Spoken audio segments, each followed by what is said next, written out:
The bell above my bookstore door chimed softly as I flipped the sign to closed.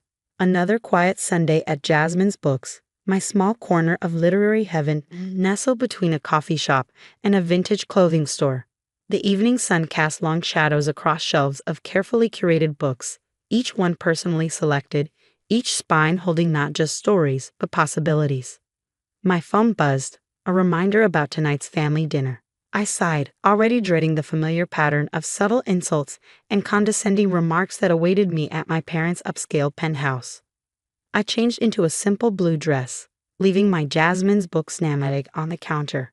No point in dressing up when nothing I wore would ever be good enough for them anyway. The elevator ride to the 47th floor felt endless.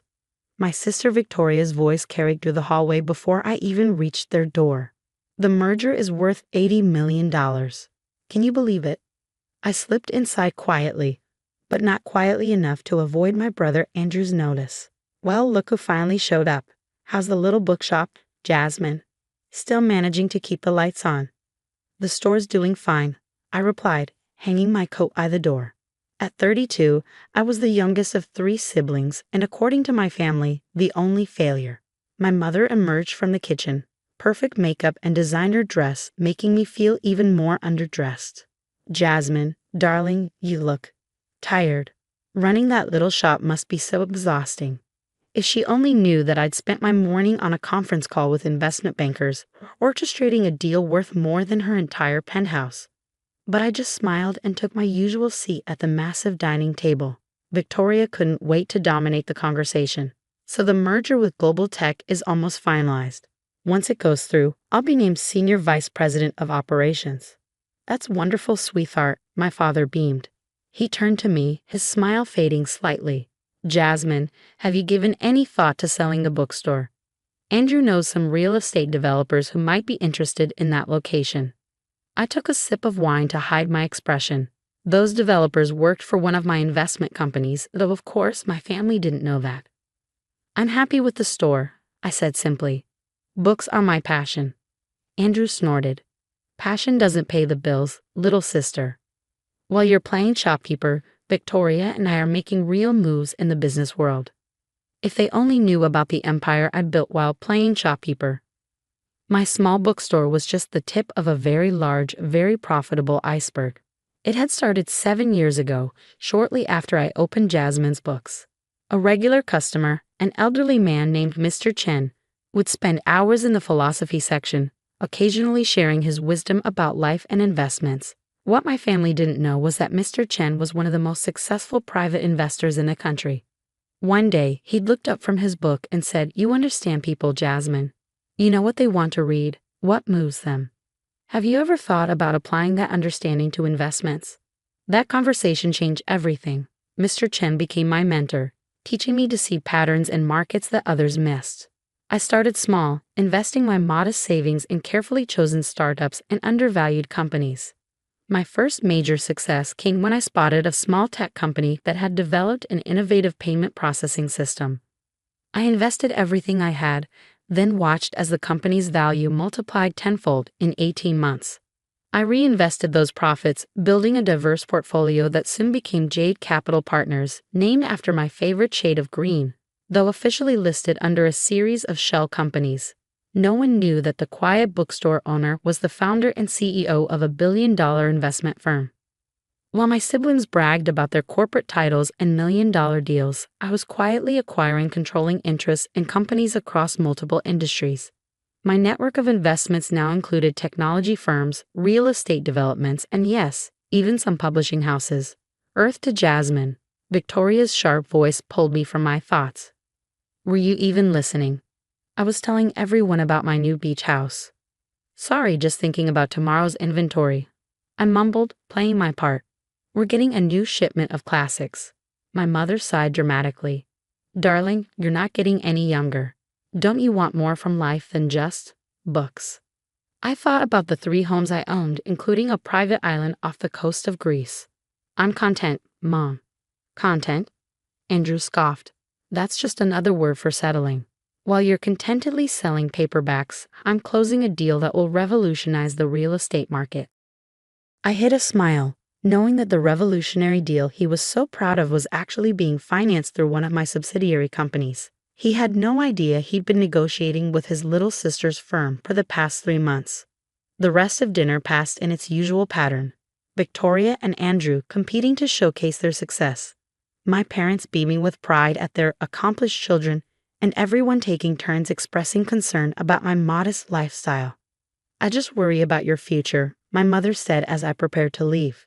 "You can't run a tiny bookstore forever." If she could see my investment portfolio, she might worry less.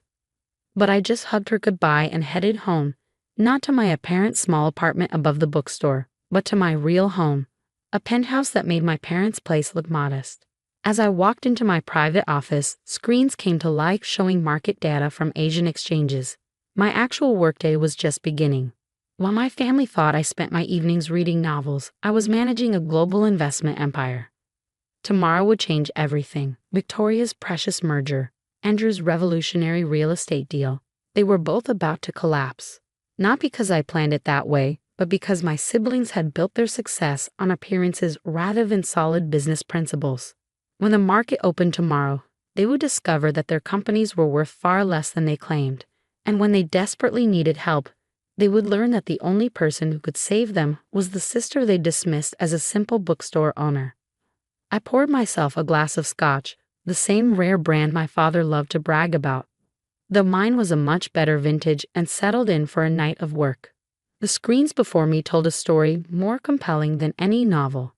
The story of an empire built in silence, of power wielded with purpose rather than pride. The bell above my bookstore would chime again tomorrow morning, welcoming another day of apparent simplicity. But tonight, I was orchestrating moves that would reshape my family's understanding of success. They thought I was wasting my time with books. They were about to learn that the greatest stories aren't always the ones you can read on a page. The morning everything changed, I was arranging a new window display at Jasmine's Books. My phone buzzed constantly, market alerts, frantic messages from Victoria and Andrew, missed calls from my parents. I let them all go unanswered, calmly placing each book in perfect position. The financial world was in chaos. Global tech stock had plummeted 60% overnight after whistleblowers revealed massive accounting irregularities. Victoria's merger was dead in the water. Meanwhile, Andrew's real estate empire was crumbling as his overleveraged positions came due. The bell above my door chimed. I turned to find Victoria standing there, her designer suit wrinkled, her perfect makeup streaked with tears. "Jasmine," she gasped, "everything's falling apart. I need somewhere to hide. The reporters are everywhere." I gestured to my reading nook, where comfortable armchairs offered sanctuary among shelves of classic literature. Victoria collapsed into one, her composure completely shattered. "The merger's dead," she whispered. "My career is over. I don't know what to do." The bell chimed again. This time it was Andrew, looking equally disheveled. "You won't believe what's happening," he started, then stopped short at the sight of Victoria. "You too?" I calmly walked to the door, flipped the sign to close, and locked up. "I think we need to talk." "Talk?" Andrew laughed bitterly. "What could you possibly say? While you've been playing with your little bookstore, the real business world is collapsing." I walked to my office in the back, returning with 3 folders. "Actually, I have quite a lot to say. But first, I need you both to read these." They opened the folders. Inside were documents showing Jade Capital Partners' ownership stakes in their companies, along with detailed reports of their mismanagement and financial manipulation.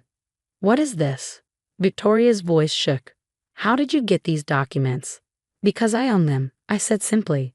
"I own the documents, significant portions of your companies, and about 30% of the building we're sitting in." Andrew's face turned red. "That's impossible. Jade Capital is worth billions. They're the ones who've been financing my real estate projects." "Yes," I nodded. "I know. I'm the one who approved those loans." Silence fell, broken only by the gentle whir of the ceiling fan and distant traffic outside.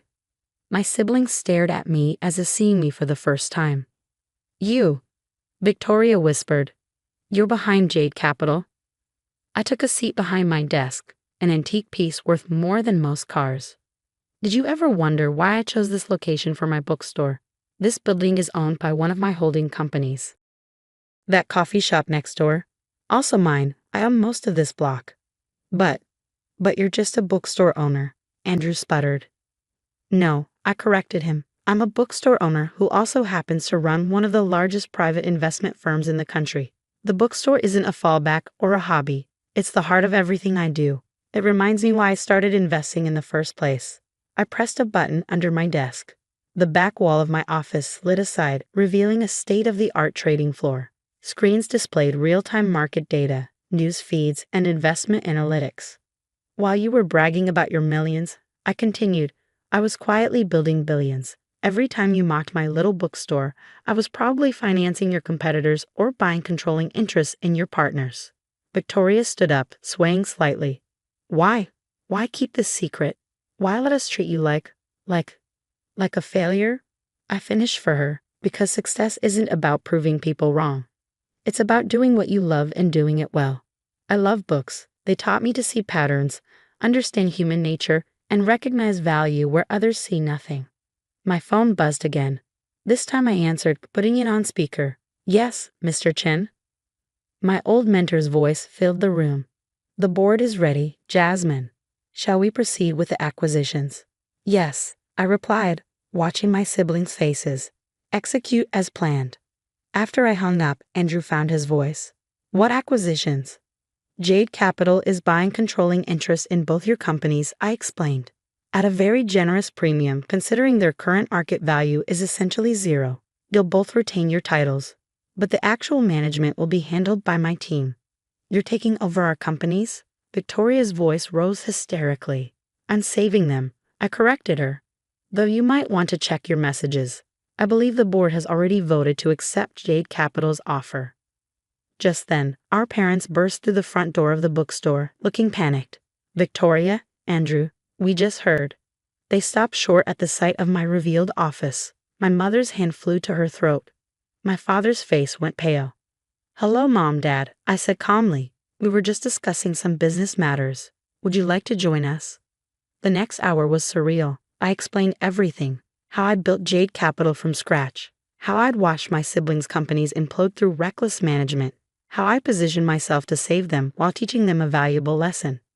All those times we criticized you, my mother whispered. You were worth more than all of us combined. Money isn't everything, I reminded her, gesturing to my beloved bookstore. This place, these books, they're what make me happy.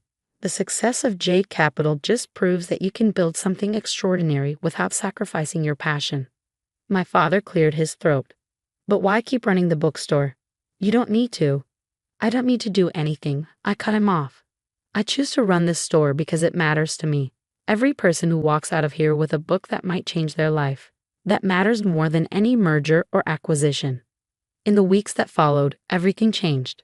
Victoria and Andrew learned humility as they worked under Jade Capital's management. My parents stopped pushing their version of success on me. The bookstore remained my sanctuary, though now they understood it was just one chapter in a much larger story. Mr. Chen visited more often, still browsing the philosophy section, still sharing his wisdom.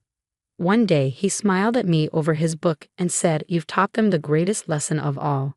That true success isn't about what you show the world, but about staying true to yourself. I looked around my bookstore at the shelves of stories that had inspired me, at the reading nook where children discovered new worlds, at the antique desk where I built an empire. You know what the best part is? I told him, I still get to read the best stories first. Today, Jade Capital continues to grow, but I still open the bookstore every morning. My siblings have learned to measure success differently, and my parents finally understand that the quietest person in the room might just be the most successful. And me?